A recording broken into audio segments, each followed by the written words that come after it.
Okay, Aleph Adar, second day of Rosh Hashanah. Adar Marbim B'Simcha. So we will start as usual with the Hayom Yom. Page 24. Kasiv, it's written a pasuk in Tillim. Yetze Odom lePa'oleh. A man goes out to his work, in his service, Adei Erev until evening.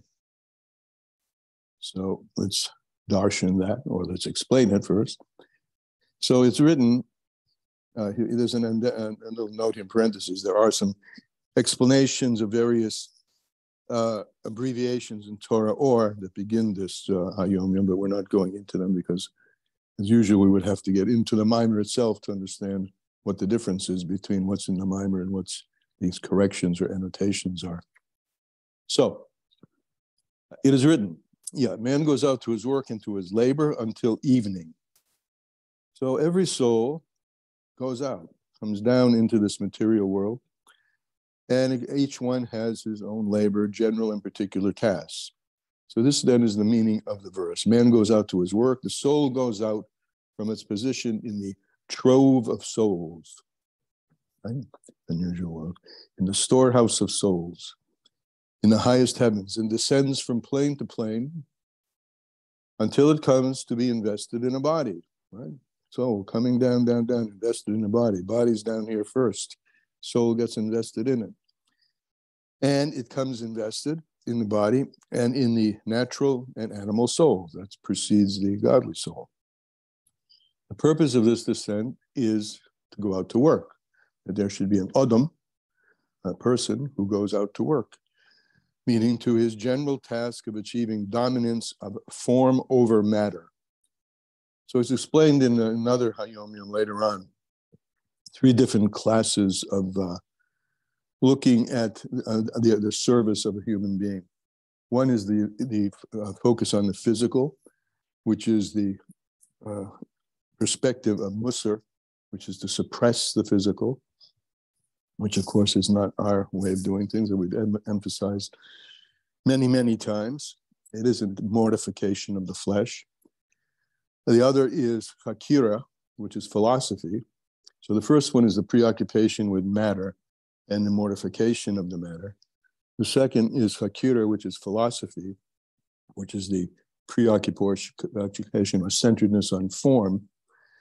And then there's a third, which is Hasidus, which is the perception of the integration of form and matter with the advantage and the perspective of the purpose being to release or bring forth the revelation of godliness of form, which is invested in matter through the mitzvahs. So the purpose of this ascent in this general task of achieving the latter, form over matter, the integration, what he says, meaning the spiritual over the material. It doesn't really bring out what it's brought out in the other Hayomim, that it's the integration of form and matter with the emphasis on exposing, releasing the form, the godliness, which is inherent in the matter, in order to illuminate the world with the light of Torah and the candle of mitzvahs. That's the purpose of coming down to this world, and this is what we have to labor in. To his labor refers each individual's particular task. For every soul has its specific avodah in mind, intellect, and emotions, according to its nature and character. That's each one of us designed differently to, in our uniquely beautiful and specific way to serve Hashem. And this goes on, this avodah, until evening, Erev, and while there is still time to accomplish it. It is written, today is the time to perform the mitzvahs. And the next day is the Kabul Skar, to receive, the evening when the soul leaves the body, is to receive the reward.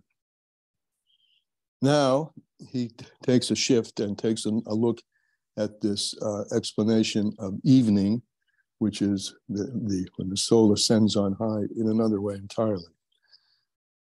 Evening. On a more profound level, the verse may be explained as referring, Erev is to, and the whole process here, as to the ascent of the soul in general achieved by its prior descent. Man goes out, right, comes down, and the whole process of Bira, bevara the berurim, to rectify what needs rectification, to bring out the godliness inherent in everything, causes an elevation of the soul. And when the soul ascends from its being invested in the body in this material world, then the soul to his work, the soul's occupation in the world to come, not the world down here, this is another interpretation, his work in the world to come is commensurate with his occupation in the material world. If the person had established fixed times for Torah study regularly, there too in the world to come, the soul is ushered into the tents of Torah. And to his labor, if he performed his Aveda properly, then his ascent goes on and on and on, ad erev, until, and now he plays on the word erev, which means evening, or arevus, which means sweetness. So the soul goes up and up and up. The soul rises with ascent after ascent, higher and higher, until he attains the ultimate sweetness, the ultimate delight of the essence of the Ein Sof. May he be blessed.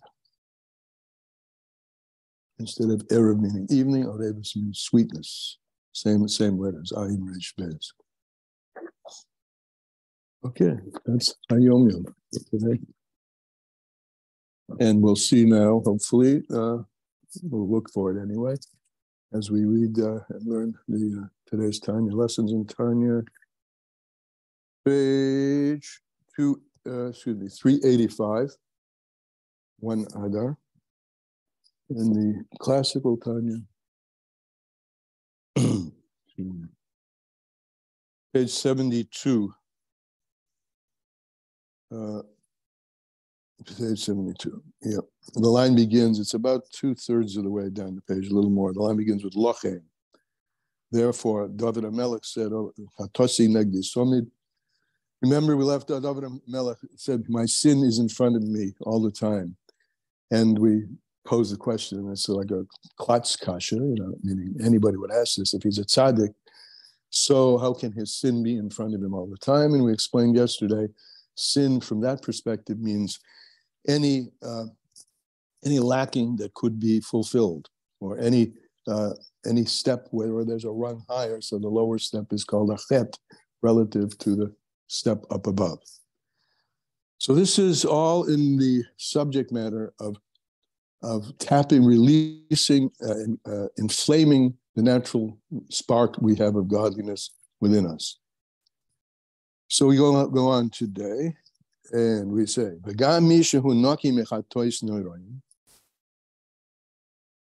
on the wrong, I'm sorry, I'm on the wrong page. Thanks for correcting myself. Lamed Zion. And there's reading this, yeah.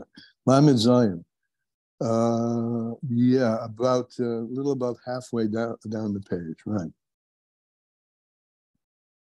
Okay? Lamed Zion.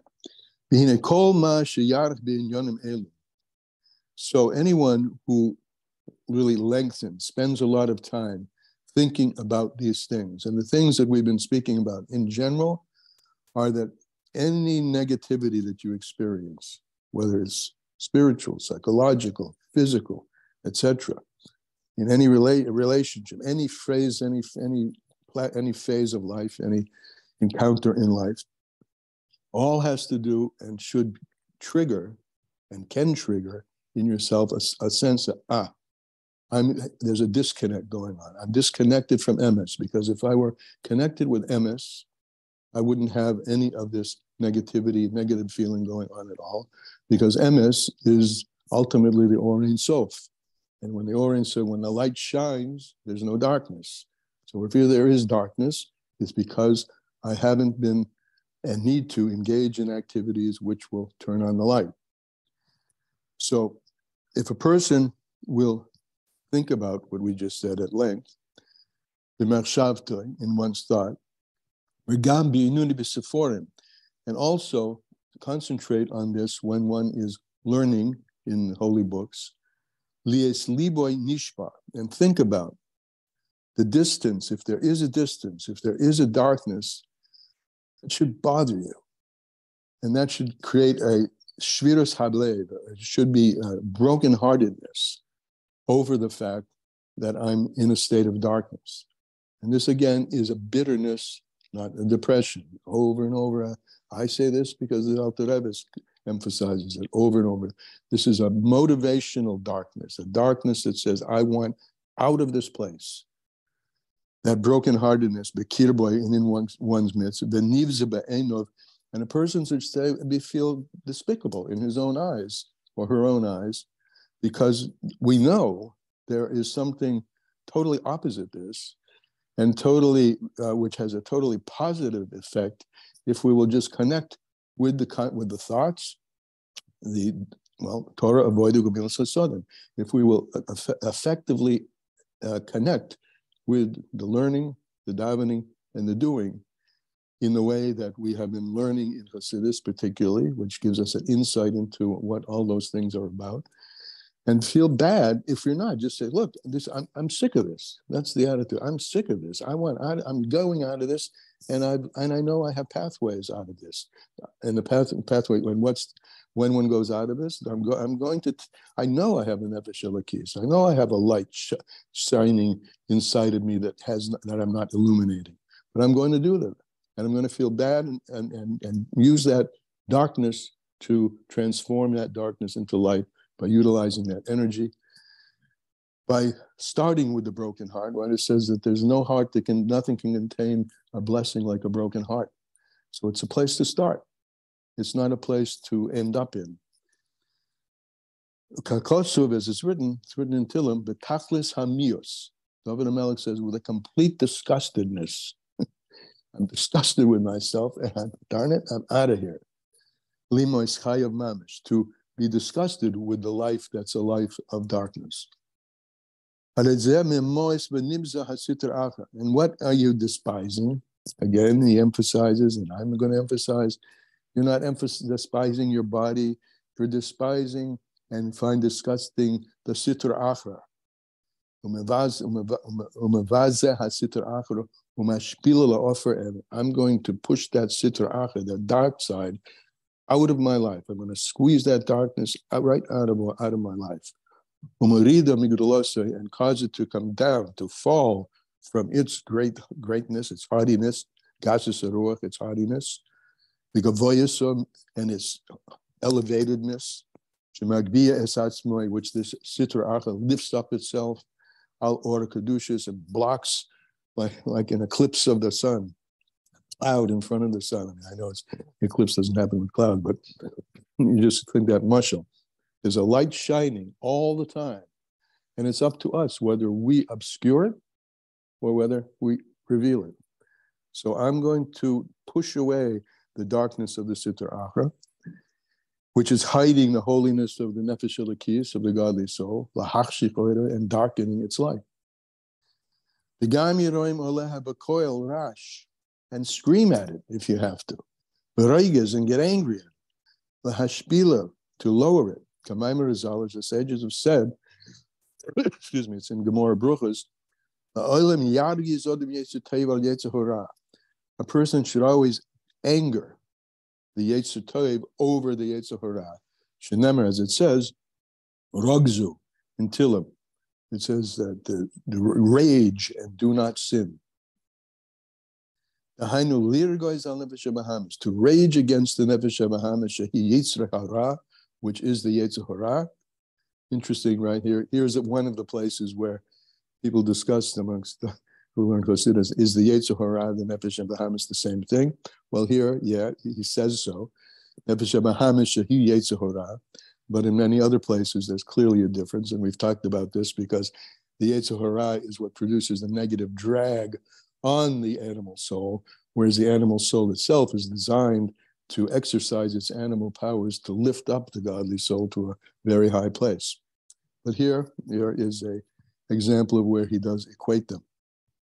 And one should be angry over the Nefesh HaBahamis, which is the Yetzer Hara, B'Koil Rash, with a big scream at it, B'Reiges, and get angry at it, B'Mashavta, in one's thought, at least, I put in the words at least, Lamerle, to say to it, Atorah, you're bad, V'Rasha, and you're an evil one, U'Meshukatz, and you're disgusting, U'Matoive, and you're loathsome, U'Menovel, and disgraceful. Get angry at it. Call it out for what it is. And all these words have been used by our sages as effective words for yelling at the Yetzer Hara. Ad mosahista, and you say to it, how long are you going to cover over? How long are you going to keep godliness in hiding from me, in my individuality and in my interactions in the world? How long are you going to tastir lefone or Ein Sof Baruch Hu? How long are you going to conceal in front of me the light of the Ein Sof Baruch Hu, Hamamalik Olami, which fills all worlds there, but in my own stupidity, I've covered it over. He is, after all, Hoya Havavayir. God is eternally past, present, and future. B'shava equally. Gam b'mokim zeh, even right here and now, on this table where I am and wherever you are. God's eternality, past, present, and future, is always there, and the experience of it is always there for the taking. Shani Olav, this place where I am. His past, present, and future is equally here and now as it was before the world was created. Blishum shuni, nothing has changed from his perspective, and his perspective can be our perspective. Is written a pasuk in Tillim. I am Hashem. No, it's a pasuk in Malachi. I am Hashem lo shenisi. Kihu l'maylam hazman, because godliness and godliness, the light of God, the Or Ein Sof, one of the expressions of it's a light which is infinite, meaning it transcends time. It transcends time and it transcends place. So that's the godliness which is higher than time and place. Higher than v'chuhu. V'yatum novel, and you, who's the you? The Yetzer Hara. I'm screaming at you now. You Yetzer Hara, you're a manuvel, you're disgraceful. You're denying and darkening and keeping away from me the truth, which can appear to a person's eyes. What is that truth? The truth is that everything is considered like nothing in truth. And I can, if I will just open my eyes, I can see that. The eyes of my soul, my eyes that I have been given to see things the way they truly are. Just turn to page 74. Through this, what's this? To bring oneself to a state of consciousness and even anger at the deception of the Sitra Achra, who is the cause and is concealing and hiding your innate essence of who you really are. It's hiding divinity from you. And you are, at essence, a chelek elokam imao. So, al yidei zeh, through this, that we just start getting angry, yoyil and nefshi holakis, that will help the godly soul, the hoya eneher, to open up its eyes, to have its eyes illuminated by emes, in the yichud or Ein Sof Baruch Hu, through the effulgence of the light of the unity of Hashem, the Or Ein Sof, in your actual seeing. You will see the world differently. Not just you'll understand it because you've read about it in the books. Remember, he tells you this is not, way back in the beginning, this is not a book to be read. This is a yechidus. Way back in the, if you were with us, some of you were right back at the approbations and the frontispiece and the preface of the Malakit of the Alter Rebbe. He tells us this is not a book to be studied.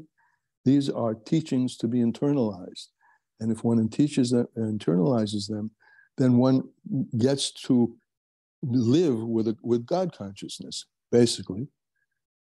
And with the Yichud Or Ein Sof Baruch Hu, brihushis, and see it with your eyes. V'lei b'china shmiya, not just understanding it, the havana levado, and just bina. That's the word bina. Just